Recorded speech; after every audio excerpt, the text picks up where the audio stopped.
Hello, Martin and Daisy. Hello. Hi. So I'll start with you, Daisy, seeing that you were on the Zoom first. Tell me about season three. Well, season three starts pretty much where we ended on season two, with the family slightly disparate as they try and figure out how to get over their latest, well, a rather huge drama that happened where Luke punched Paul in the face at the end of season two. So Paul's living with my mother and I'm at home with the kids, and we are apart at the beginning and trying to work our way back into each other's, into a sort of the family functioning in a more healthy way. I love that. And I think what I'm seeing online, I was reading all the comments from people that have watched the trailer. And one of the things that people are saying is what they like about the show, especially about the season two finale, is that it's not just a comedy, that it mirrors life. So I wanted you to talk about that a little bit, Martin, because that's a part of the draw that people like about the show so much. I think so. Yes, I hope so. That was always the plan from our very first creative meetings. It should be something that reflects real parenting. And now, at the same time as loving and laughing and kissing and hugging and all of that, there is also some screaming and shouting that happens in the vast majority of homes that I've ever been part of or wandered into. And they're not contradictory to each other. They're part of a three-dimensional family life. I can't even conceive of a family life that didn't have tension in it, didn't have frustration in it. So yeah, we've always wanted to reflect that back to the audience, hopefully for parents and parents alike, but people who, most of us have grown up in some sort of family, and we recognise the truth of that at the same time that I love you very much and you make me very happy, I also want to, throw them out of a window occasionally in deep frustration.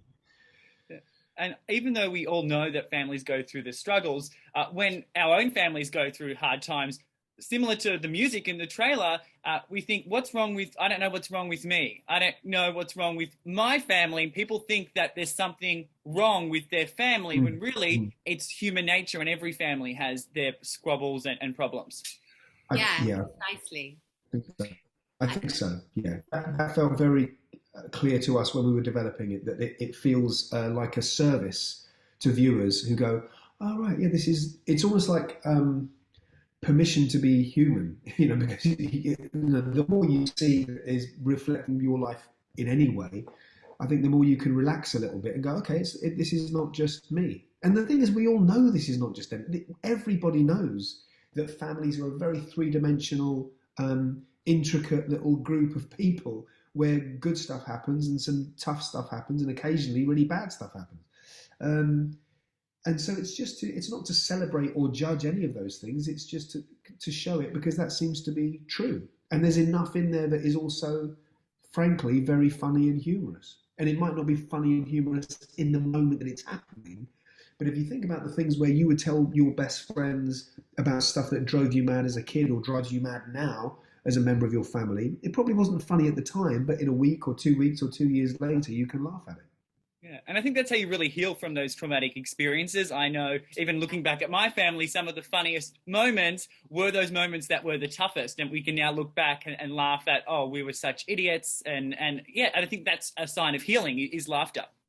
Without question. Yeah, absolutely. And I think that's how families function, isn't it? It's like, yeah, you can find humor in the darkest moments for sure.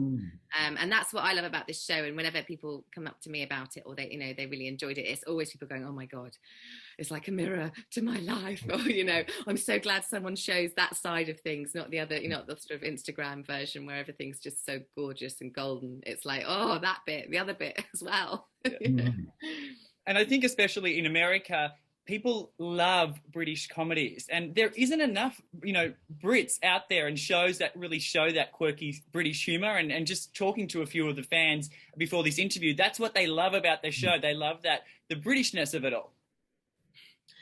Yeah, I suppose it's hard when you're British because you're just British. So we're not thinking, oh, we're being really English here, or British. We're just sort of doing it. I know. I think we're all very aware that there is a strand of American taste that really is very Anglophile. So some of that may appeal to people because Breeders, I guess, is very English, but only because we're English. I think the material itself is pretty universal. Universal, I think so. Yeah. No, it is. And actually, one of the questions I got asked a few times on Twitter that I'm going to ask both of you, and I'll start with you, Daisy. This one is from Aliere. She wants to know, was there ever a time during filming where you had to stop because it hit too close to home? No, I'm not, but I know what she means. And there are moments where, you know, you're playing a very emotional scene, or you're doing something that sort of touches on something you've experienced. But I didn't personally experience that. Occasionally stop because you get the giggles or you forget your lines. But I think that you know, we play the scenes together, and we know what we're doing when we're doing them, and I don't think there was a moment where we felt like we weren't in control, if that makes sense.